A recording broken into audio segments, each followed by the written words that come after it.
Good morning. तो आज का मेरा टॉपिक है इलिटरेसी यानी कि निरक्षरता। इसका आज हम जानेंगे अर्थ, इसके कारण और इसकी समस्याएं। निरक्षरता के कारण ही वर्तमान लोकतंत्र व्यवस्था में अपराध और अराजकता हावी है। निरक्षरता के कारण ही ज्ञान और विज्ञान का विकास नहीं हो पाता। ठीक है, इसी शिक्षा के अभाव में ही लोग वैज्ञानिक खोजों से अनभिज्ञ होते हैं।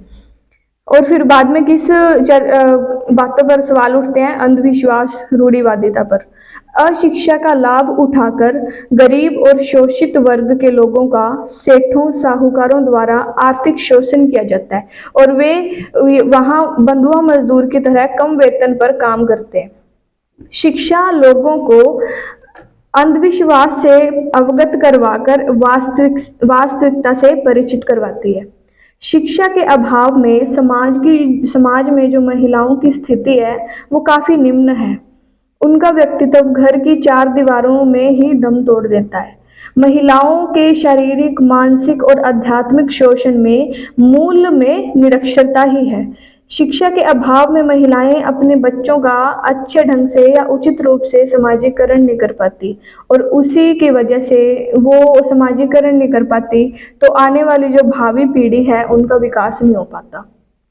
शिक्षा के अभाव में मनुष्य एक मूर्ख पशु के समान है, क्योंकि शिक्षा के द्वारा ही वह अपनी आवश्यकताओं के अनुरूप ही संस्कृति का समुचित निर्माण कर सकता है और अन्य सभी प्राणियों में से श्रेष्ठ प्राणी बन सकता है।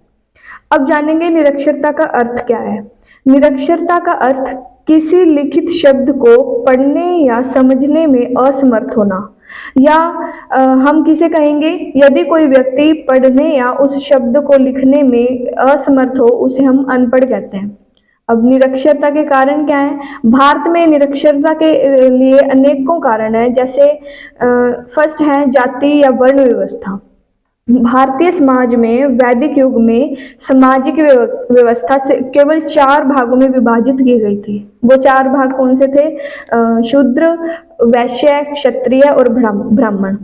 शिक्षा का अधिकार केवल द्विजों तक ही सीमित था और जो शेष लोग थे उनको शिक्षा से हमेशा वंचित रखा गया था। तो जैसे जैसे समय व्यतीत होता गया वैसे वैसे जो वर्ण व्यवस्था थी जाति व्यवस्था में तब्दील हो गई। इस परिवर्तन के साथ साथ संस्कार भी एक प्रणाली से दूसरी प्रणाली में स्थानांतरित हो गए। अब दूसरा क्या कारण है? निर्धनता। भारत में निरक्षरता के विकास के लिए निर्धनता भी एक महत्वपूर्ण कारक है। जिस देश में गरीब को 2 वक्त की रोटी नहीं नसीब होती या रोटी ना नसीब हो, उनसे शिक्षा प्राप्त करने की अपेक्षा करना उचित ही नहीं लगेगा, क्योंकि गरीब लोग शिक्षा प्राप्त करने के लिए मनचाहे रूप से अपनी आजीविका की व्यवस्था करने को प्राथमिकता देते हैं। अब निरक्षरता की समस्याएं क्या क्या होती हैं? निरक्षरता किसी भी समाज और राष्ट्र के लिए एक बदनुमा दाग है जो कई सामाजिक और राजनीतिक समस्याओं की जननी है। अशिक्षा समाज और राष्ट्र की प्रगति और विकास में बाधा उत्पन्न करता है। निरक्षरता के प्रमुख दुष्प्रभाव क्या क्या हैं? जैसे आर्थिक विकास में बाधक होता है, लोकतांत्रिक शासन प्रणाली में बाधक होता है, समग्र व्यक्तित्व के विकास में बाधाएं आती हैं, सामाजिक विकास और सामाजिक समस्या को जन्म होता है, सभ्य और संस्कृति के निर्माण में बाधक होती है। तो निरक्षर लोग सामाजिक, आर्थिक, राजनीतिक और वैज्ञानिक और औद्योगिक जो जगत है उनमें पिछड़े हुए हैं।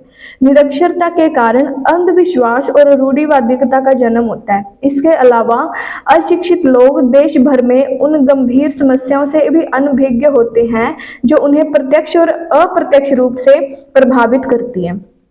उदाहरण के लिए जनसंख्या विस्फोट। जनसंख्या विस्फोट के मूल में जो वर्तमान में जो स्थिति है, जनसंख्या अधिशेष के रूप में मौजूद है। निरक्षरता एक दानव है जी, इसलिए निरक्षरता को जड़ से मिटाने के लिए और हम सभी को इस दिशा में एक कदम उठाना चाहिए और इस जहर को नष्ट करने में हमें एक मील पत्थर बनना चाहिए। Good morning. तो आज का मेरा टॉपिक है डोरी सिस्टम। तो डोरी सिस्टम क्या होता है? दहेज प्रथा। तो दहेज प्रथा का मीनिंग हम जानते हैं। इसका मीनिंग होता है कि जो संपत्ति विवाह के समय वधू के परिवार वाले वर के परिवार वालों को देते हैं दहेज प्रथा के रूप में। तो यह प्रथा यूरोप, भारत, अफ्रीका के अन्य राज्यों में भी, अन्य देशों में भी एक दहेज प्रथा का लंबा इतिहास है और भारत में इसे दहेज या वर दक्षिणा के नाम से भी जाना जाता है तथा वधू के परिवार द्वारा नगद या वस्तुओं के रूप में यह वर के परिवार को वधू के साथ दिया जाता है।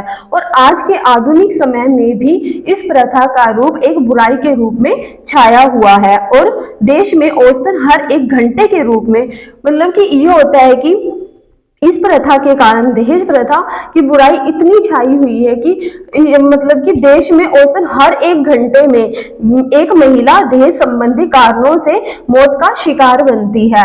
कि ससुराल वाले, मतलब कि लड़की के जो ससुराल वाले होते हैं, लड़के के परिवार वाले, वो अपनी मांग को इतना बढ़ा देते हैं कि लड़की के परिवार वाले उसे पूरा नहीं कर पाते तो वो मौत का शिकार हो जाती है।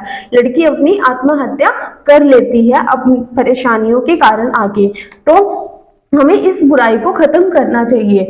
वैसे तो कानून ने भी इसको बंद कर दिया है, परंतु फिर भी यह प्रथा कहीं ना कहीं अभी भी अपना रूप लिए हुए हैं।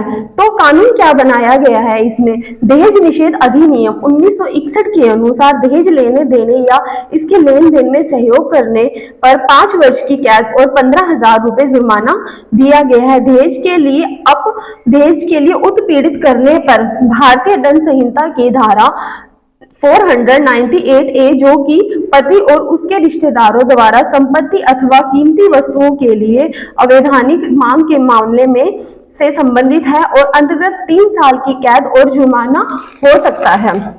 और अब हम बात करते हैं कि हिंदुओं में दहेज की प्रथा ने बेटियों की शादी में समाज में विभिन्न समस्याएं पैदा की हैं। इसलिए दहेज प्रथा को खत्म करने के लिए सरकार ने 20 मई 1961 को दहेज निषेध अधिनियम लागू किया है और यह अधिनियम जम्मू कश्मीर राज्य को छोड़कर भारत के अन्य सभी राज्यों में लागू किया गया हुआ है। और इस अधिनियम का प्रावधान 1 जुलाई 1961 से लागू किया गया था। और हम इसे और तरीकों से कैसे रोक सकते हैं, इस बारे में बात करते हैं।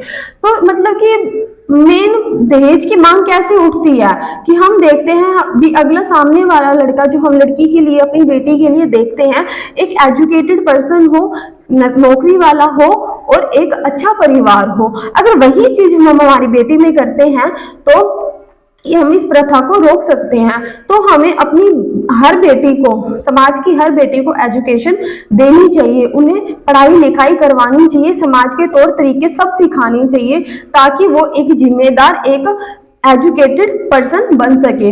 तो हम इस प्रथा को रोक सकते हैं क्योंकि वो खुद जिम्मेदार बनेगी, उसमें एक समझ होगी, तो आगे वो दहेज मांगने वालों को अपना स्टैंड ले सकती है, उन्हें मना कर सकती है। तो इसलिए हमें हमारे समाज की हर बेटी को पढ़ाना चाहिए ताकि इस प्रथा को हम रोक सके। Thank you.